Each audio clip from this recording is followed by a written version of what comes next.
Welcome to the second video of the module post-processing for additive manufacturing. And in this module, let's try to talk about why do we actually need post-processing. So in the previous section, we understood that post-processing is the third step in the process flow of additive manufacturing, but why is it so necessary?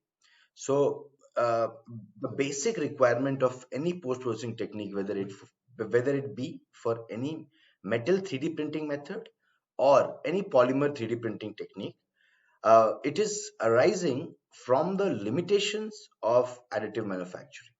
So the very basic post-processings uh, are the result of the limitations of 3D printing or an attempt to overcome the limitations of 3D printing, few of the limitations which we can overcome through post-processing.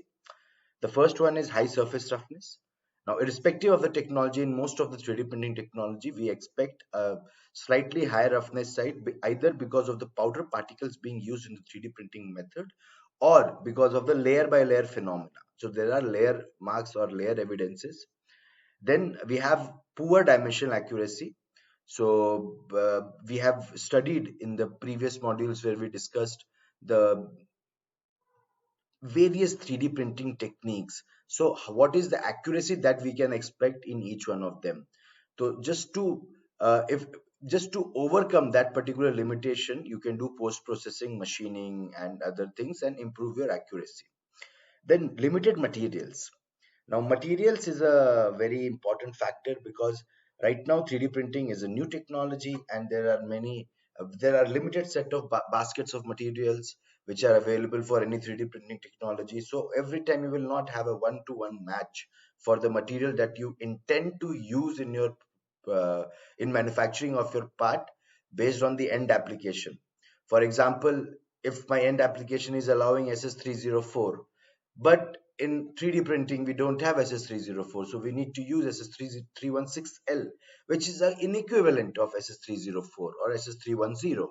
So, in order to match the material properties exactly to what I need for my end application, requires post processing. Then layer marks, this is again something related to high surface roughness because of the layer wise evidence on the part, on a 3D printed part, there is high amount of layer surface that is generated. And in order to get rid of that the high roughness or reduce the surface roughness number, we need to do some post processing. High residual stresses. Now this high residual stresses is usually in most of the 3D printing process because all of them are thermal based phenomena, whereas in metal 3D printing, high residual stress sometimes leads to warpage and crackage of the part. That's for a metal additive manufacturing process, we have a post processing heat treatment method that has to be done for each and every 3D printed part in laser powder bed fusion, so that the stresses are relieved much before they transform into strains or show any deformation behavior. Then machine constraints. Now machine constraints is very simple. For example, you have a build volume of 500 into 500, but you want to make a part of 1 meter. So you have to split the 500 part and then make it into 1 meter. And then as a post processing additional method, after the part is printed, they will be joined together. In polymer, it can be joining. In metal, it can be welding. Now, let's try to understand few of them in a bit detail, so that we completely get the idea that where and all, and in what cases processing is required. So, what you see on your screen is a 3D printed aerofoil. Now, this aerofoil is not having a very good surface finish. You can see there are line marks, and the surface roughness is quite high. But when we talk about aerofoils as a subsystem or as a component to be used in aerodynamics, the flow has to be absolutely smooth. And in order to have a smooth finish, what we need here is we need a good post processing technique that can smoothen these surfaces, and thus the performance of the end part is not affected. So this part will be taken through number of techniques such as vaporization or smoothing, and then it will be prepared as per the end application. Now, what you see on your right hand side, this particular surface roughnesses at the down facing areas of these angles. So this is to demonstrate that as the angle of any feature varies, its surface roughness also varies. And when the surface roughness is varying in such a way that it is very much different from the other areas of the part, then specific post processing attention needs to be given to those highly surface areas. So in metal 3D printing, your whole of the part will be coming out with a different surface finish. So surface finish becomes one of the most important post processing technique used for metal 3D printed parts. Then we have dimensional accuracy.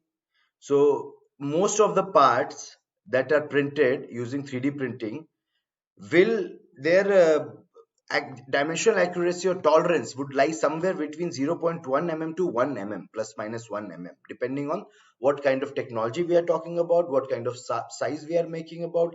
Now if your post processing requirement is much less than that, if for example for a feature or for a dia your tolerance required is plus minus 50 microns, and through 3D printing you are getting plus minus zero point 0.1 or zero point 0.2 microns, then what to do in such situations? You provide additional stock in those areas and then machine those areas out using the right post processing machining method. So depending on the accuracy that you are getting from the post process from that 3D printing technique, as well as what is your target accuracy based on your end application functionality, that has to be taken care during the post processing technique. Then we talk about residual stresses. So as you can see, these are the specimens printed on laser powder bed fusion process. Now when these specimens are wire cut in order to separate the part from the base plate, they tend to show some deformation, as you can see in the image. This is because of the high residual stresses contained in the part, and if we don't heat treat these parts before wire cutting, then almost all the parts will show similar kind of deformation. So in order to avoid such deformation, warpages, it is a mandatory post-processing ritual that the part after printing in DMLS, LPBF or selective laser melting, basically powder based metal 3D printing, it goes to the furnace, it is stress relieved, then it is taken out, cooled down, and then after that the wire cutting is done, so that there are all the residual stresses are gone during the heat treatment of the part. So that was about the reasons that enable the addition of post-processing techniques in the 3D printing workflow. I hope this is very clear. Now in the next video, we will go through a number of post-processing methods, both for polymer and for metal. Thank you.